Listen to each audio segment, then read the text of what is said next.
चलिए दोस्तों, आज हम बात करेंगे अकाउंटिंग वाउचर।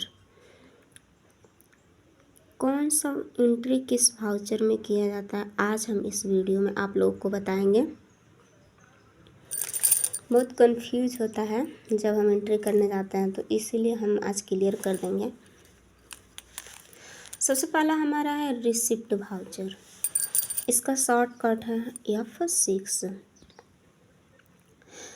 जब हम कोई भी बिजनेस स्टार्ट करते हैं, जब हम स्टार्ट करते हैं तो उसमें हम जब नगद पैसा लगाते हैं तो ये हमारा एंट्री होता है रिसिप्ट वाउचर में। जैसे है 1 अप्रैल को हम व्यापार आरंभ करने के लिए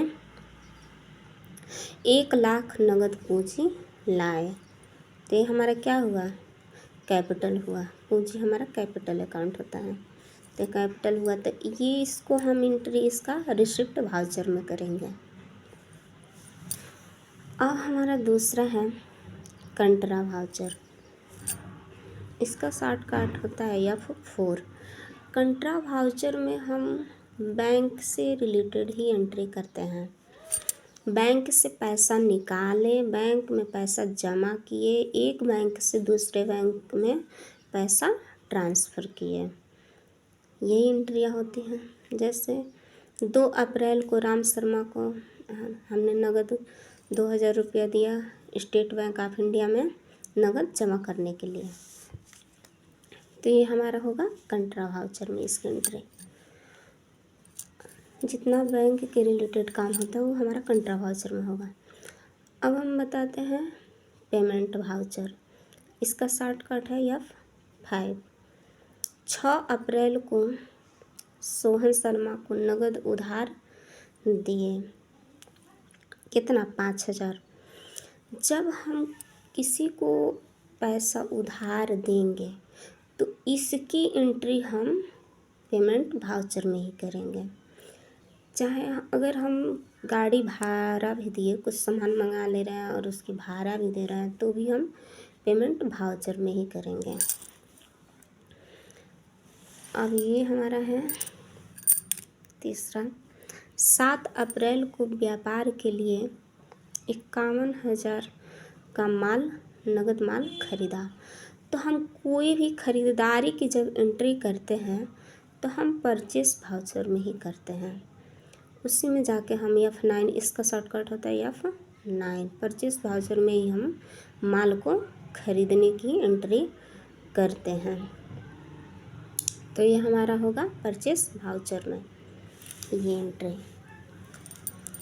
अब हमारा है चौथा एंट्री। 7 अप्रैल को हमने जो माल खरीदा उसकी गाड़ी भाड़ा रुपया 200 नगद दिया, तो ये भी हमारा पेमेंट वाउचर में ही होगा F5 इसका। जब हम किसी का भाड़ा या कुछ भी देंगे तो हम पेमेंट करेंगे उसके पास, तो हम पेमेंट वाउचर में ही जाके पेमेंट करेंगे। अब हमारा है हमने जो माल खरीदा था उसे 8 अप्रैल को 75,000 रुपये में नगद बेच दिया, ये हमारा रहेगा बेच दिया।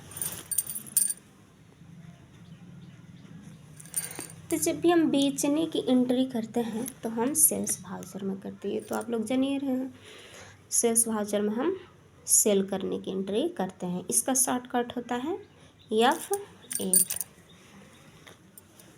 हमारा है परचेस रिटर्न।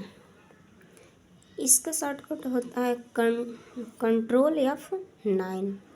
जब कोई भी सामान हम खरीद लेते हैं और उसमें से मानिए कुछ सामान ख़राब हो गया, हमें नहीं रखना है, तो हम उसको क्या करते हैं, जहाँ से खरीदे रहते हैं वहाँ रिटर्न कर देते हैं, तो इसको हम कहते हैं डेबिट नोट वाउचर। तो इसकी एंट्री हमें परचेस रिटर्न की एंट्री शॉर्टकट है control F9 debit note voucher में।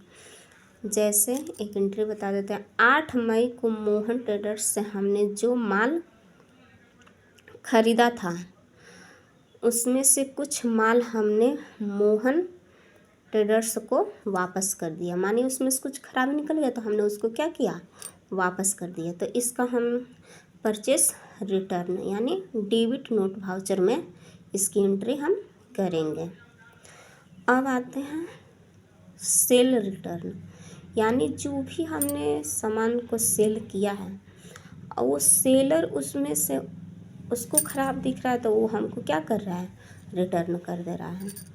तो इसका शॉर्टकट होता है control F8 credit note voucher. इसका शॉर्टकट होता है कंट्रोल प्लस F8। जैसे देखिए हमने 15,000 रुपये का माल श्याम ट्रेडर्स को बेचा था, उसमें से श्याम ट्रेडर्स ने 5,000 रुपये का माल वापस हमको कर दिया। तो इसकी एंट्री हमें सेल रिटर्न में करना पड़ेगा क्योंकि वो सेलर हमें वापस कर रहा है। हम बताते हैं जनरल वाउचर।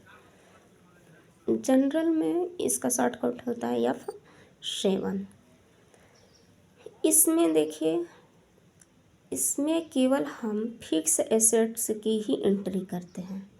इसमें कैश चाहे DR चाहे CR नहीं होना चाहिए। जनरल एंट्री में कैश नहीं आता है, ना कैश DR रहता है ना CR रहता है। और इसमें फिक्स एसेट्स की ही एंट्री हम लोग करते हैं। जैसे 10 मई को राम से हमने 25,000 रुपये का फर्नीचर खरीदा उधार। तो इसमें क्या खरीदा रहा है, फर्नीचर खरीदा रहा है, तो ये हमारा फिक्स एसेट्स होगा।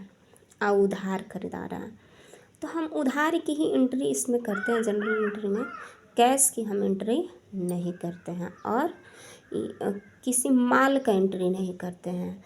कंपनी में भी जो भी फिक्स एसेट्स की एंट्री हम जनरल एंट्री में करते हैं।